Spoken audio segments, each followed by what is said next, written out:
Livro Como Ser Dirigido pelo Espírito de Deus, de Kenneth Hagin. Capítulo 13. Duas experiências. Filipe, descendo a cidade de Samaria, anunciava-lhes a Cristo. Quando, porém, deram crédito a Filipe, que os evangelizava a respeito do reino de Deus e do nome de Jesus Cristo, iam sendo batizados assim homens como mulheres. Ouvindo os apóstolos que estavam em Jerusalém, que Samaria recebera a palavra de Deus, enviaram-lhe Pedro e João, os quais, descendo para lá, oraram por eles para que recebessem o Espírito Santo, porquanto não havia ainda descido sobre nenhum deles, mas somente havia sido batizados em nome do Senhor Jesus. Então lhes impunha as mãos e recebiam estes o Espírito Santo. Atos 8, 5, 12 e do 14 ao 17. Sob a nova aliança, cada filho de Deus tem o Espírito de Deus. Se você nasceu de novo, então o Espírito de Deus está no seu espírito. Precisamos diferenciar o nascer do Espírito e o ser cheio com o Espírito. O cristão nascido de novo pode ser cheio do mesmo Espírito que ele já tem em si. Quando ele for cheio desse Espírito, haverá um transbordamento. Ele falará em outras línguas conforme o Espírito lhe conceda. Atos 2:4. Os estudiosos da Bíblia sabem que a água é um símbolo do Espírito de Deus. O próprio Jesus usou a água como uma simbologia para o Espírito. Ele usou isso como um símbolo para o novo nascimento enquanto falava com a mulher junto ao poço em Samaria. Replicou-lhe Jesus: se conheceras o dom de Deus e quem é o que te pede, dá-me de beber, tu lhe pedirias, e ele te daria água viva. Respondeu-lhe ela: Senhor, tu não tens com que atirar, e o poço é fundo. Onde, pois, tens a água viva?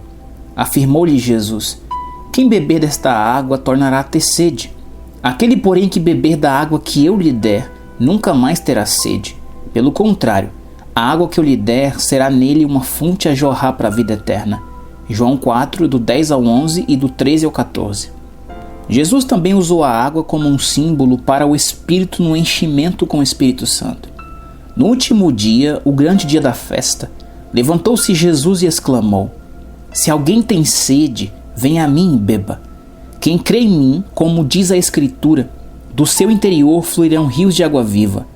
Isto ele disse com respeito ao Espírito que havia de receber os que nele crescem, pois o Espírito até aquele momento não fora dado, porque Jesus não havia sido ainda glorificado. João 7, do 37 ao 39. Essas são duas experiências distintas. O novo nascimento é um poço de água em você, jorrando para a vida eterna. O enchimento do Espírito Santo são rios. Não apenas um rio. A água no poço é para um propósito. A água no poço é para o seu benefício. Abençoará você. A água nos rios é para outro propósito. Os rios fluem de você para abençoar outra pessoa. Algumas pessoas dizem: se é nascido do Espírito, você tem o Espírito, e isso é tudo o que deve ter. Na verdade, não. Apenas porque você bebeu um gole de água não significa que esteja cheio de água. Existe a experiência subsequente ao novo nascimento, a experiência de ser cheio do Espírito, que, como resultado, fará fluir rios de águas vivas do seu ventre, no homem interior, o Espírito. Outros dizem que as pessoas que não foram cheias do Espírito e falam em outras línguas não têm o Espírito Santo.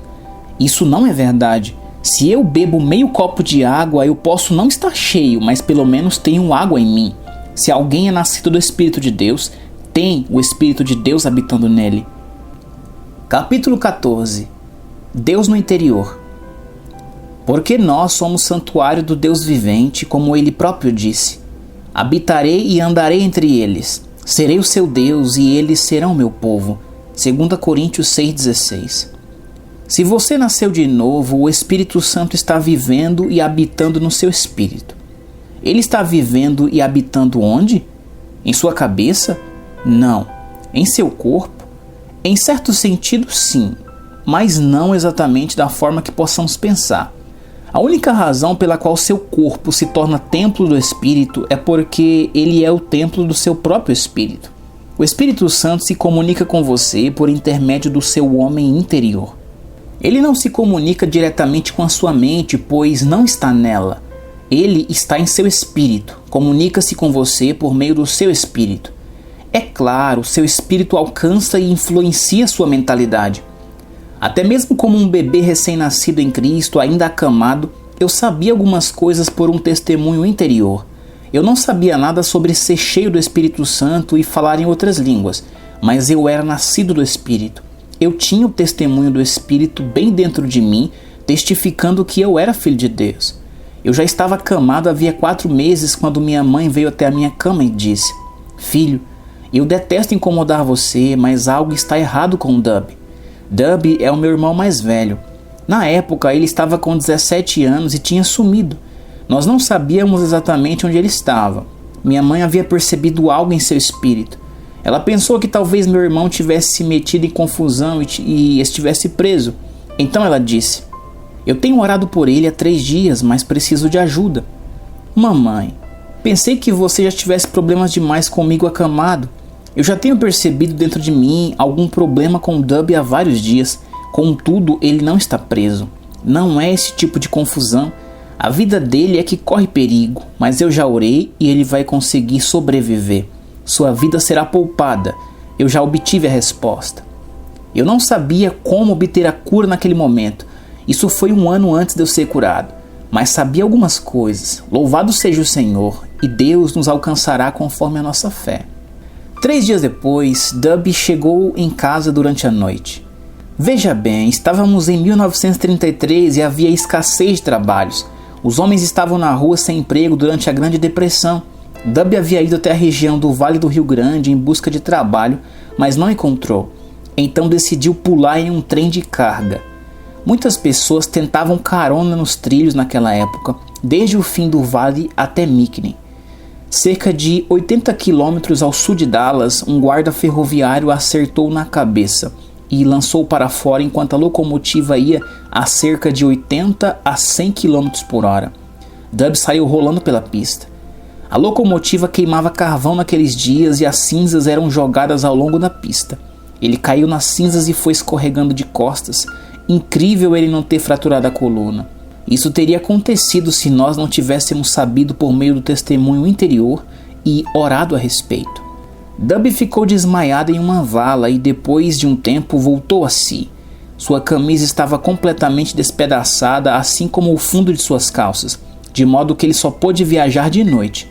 Durante o dia ele se escondia nas árvores do campo.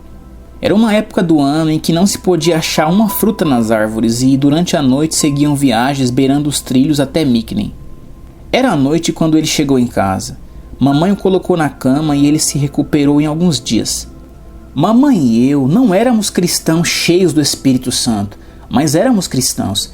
Tivemos um testemunho em nossos espíritos de que algo não estava bem, uma intuição no interior. Isso é algo que todo cristão deve ter e desenvolver. Sim, devemos desenvolver nosso espírito. Em menos de 10 anos, um amigo ministro do Evangelho Pleno se envolveu em 3 sérios acidentes automotivos. Pessoas morreram. Sua esposa quase morreu e ele ficou gravemente ferido. Carros ficaram destruídos, mas ambos foram curados pela misericórdia de Deus. Ele me ouviu ensinar nessa linha e me disse: Irmão Hagin, cada um desses acidentes poderiam ter sido evitados se eu tivesse ouvido a intuição em meu interior. Em condições semelhantes, as pessoas dirão: eu não sei por que algo assim aconteceu a um cristão tão bom. Ele era um pregador. Pregadores têm de aprender a ouvir o Espírito da mesma maneira que cada um de nós. Então as pessoas culpam a Deus e dizem que ele foi o responsável por aquilo. Esse pregador me disse: se eu tivesse atentado para o que senti no meu interior, eu tinha um pressentimento de que algo estava para acontecer. Eu teria esperado um pouco e orado. Em vez disso pensei: estou ocupado, não tenho tempo para orar. Muitas vezes, se tivéssemos esperado, Deus teria nos mostrado um caminho. Poderíamos ter evitado tantas coisas, mas não vamos lamentar fracassos passados. Vamos apenas aprender com essas experiências e vigiar para que coisas assim não aconteçam novamente. Não podemos fazer mais nada sobre aquilo que já passou. Vamos começar a desenvolver nossos espíritos e aprender a escutá-los. O Espírito Santo habita em seu espírito. É seu espírito que pega essas mensagens do Espírito Santo e repassa a sua mente por meio da intuição ou do testemunho interior. Jesus disse: Se alguém me ama, guardará minha palavra, e meu Pai o amará, e viremos para ele e faremos nele morada. João 14:23. Nessa passagem das Escrituras, Jesus está falando sobre a vinda do Espírito Santo. Jesus e o Pai, na pessoa do Espírito Santo, vindo habitar em nós. Uma habitação é o lugar em que alguém mora. Outra tradução diz: nós viremos a ele e com ele faremos nossa casa. O Espírito Santo, por meio do apóstolo Paulo, disse: não sabeis que sois santuário de Deus e que o Espírito de Deus habita em vós? 1 Coríntios 3,16. Outra tradução diz: o Espírito de Deus está em casa em você. É aí que ele mora, em você. A Bíblia diz: porque nós somos santuário do Deus vivente. Como ele próprio disse: habitarei e andarei entre eles, serei o seu Deus e eles serão meu povo. 2 Coríntios 6,16. Coloque essas três passagens juntas. Respondeu Jesus: se alguém me ama, guardará minha palavra, e meu Pai o amará, e viremos para ele e faremos nele morada. Não sabeis que sois santuário de Deus e que o Espírito de Deus habita em vós? Porque somos santuário do Deus vivente, como ele próprio disse: habitarei e andarei entre eles, serei o seu Deus e eles serão o meu povo. João 14:23, 1 Coríntios 3:16, 2 Coríntios 6:16. Nós ainda não compreendemos a profundidade daquilo que Deus está dizendo de fato. Eu habitarei neles, eu viverei neles, eu andarei com eles. Se Deus habita em nós e de fato Ele habita, então é nesse lugar que Ele falará conosco.